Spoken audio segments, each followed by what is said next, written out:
Hello बच्चों, आज हम करेंगे क्लास 9th का 11 चैप्टर जो कि पृष्ठीय क्षेत्रफल और आयतन।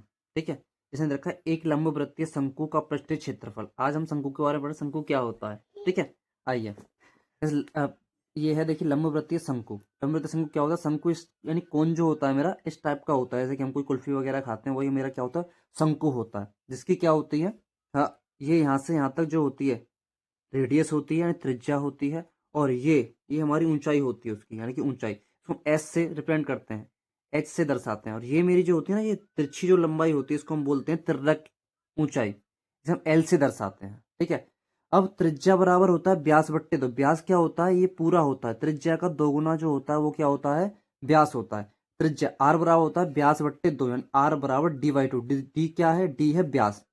ठीक है, अब इसका आता है शंकु का आयतन। आयतन क्या होता है? आयतन होता है 1/3 पाई आर स्क्वायर एच।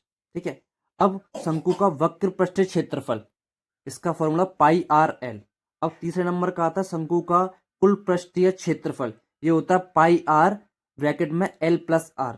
ठीक है, अगर हमसे आर एच और एल में, यानी कि त्रिज्या, ऊंचाई और तिर्यक लंबाई में अगर संबंध पूछा जाता है, या हम इन तीनों में से ये दो चीज दे रखी होंगी, एक हमसे पूछा होगा, तो हम कैसे, क्या कौन सा फॉर्मूला आएंगे? हम फॉर्मूला ये वाला, एल बराबर होगा अंडर रूट में एच स्क्वायर प्लस का आर स्क्वायर। ठीक है, अब हम पहला क्वेश्चन पढ़ते हैं भाई साहब। पहला क्वेश्चन देखते हैं कि इसने दे रखा है 11.1 हमारी एक्सरसाइज है, वो हम स्टार्ट करने वाले हैं।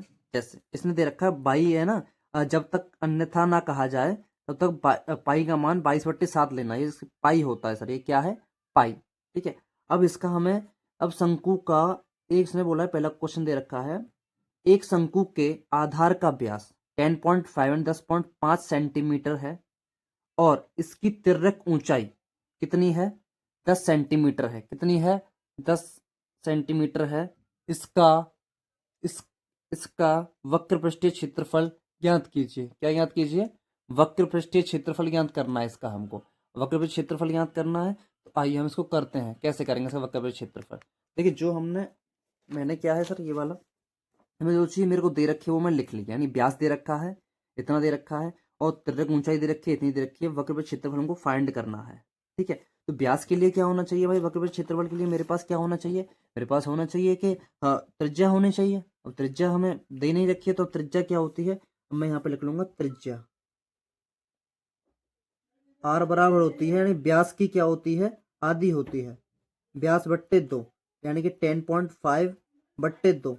इसको क्या करेंगे हम? काट लो इसको, टू से नहीं कटे, ऐसे रहने दो इसे, इसको ऐसे ही रहने दो, मत काटो किसी को भी। ठीक है, ये आर बराबर दे रखा है। अब इसका क्या करेंगे हम? इसका वक्र पृष्ठीय क्षेत्रफल, वक्र पृष्ठीय क्षेत्रफल, इसका फॉर्मूला क्या होता है? इसका फॉर्मूला पाई आर एल। क्या होता है? पाई आर एल होता है। अब पाई की वैल्यू क्या है? 22/7 ले लेंगे हम। आर की वैल्यू कितनी है? 10.5/2, या 10.5/2, और एल की वैल्यू कितनी है? तिर्यक लंबाई, ऊंचाई जो है 10 दे रखी है। ठीक है, अब जैसे हम यहाँ से पॉइंट हटाएंगे, नीचे जीरो आ जाएगा। जीरो आएगा, नहीं आएगा? अब क्या होगा? इससे ये कैंसिल हो जाएगा। ठीक है, जीरो से जीरो गया, अब ये आया ना, ये आ गया सर 105.2। टू से इसको काट दो 11 बार, 7 से इसे काट दो, ये 7 बन जा 7, और 7 बन जा 7, 3 बचा 7, 5 जा 35। ठीक है, अब क्या आया? 11 मल्टीप्लाई 15। अब इसका मल्टीप्लाई कर लो, 15 बन जा 15, 15 बन जा 15, ये आ गया 165। इसका जो, इसको हम लिखते हैं क्षेत्रफल को सेंटीमीटर में, तो सेंटीमीटर स्क्वायर में आ जाएगा इसका आंसर। ये इसका क्या हो गया? आंसर।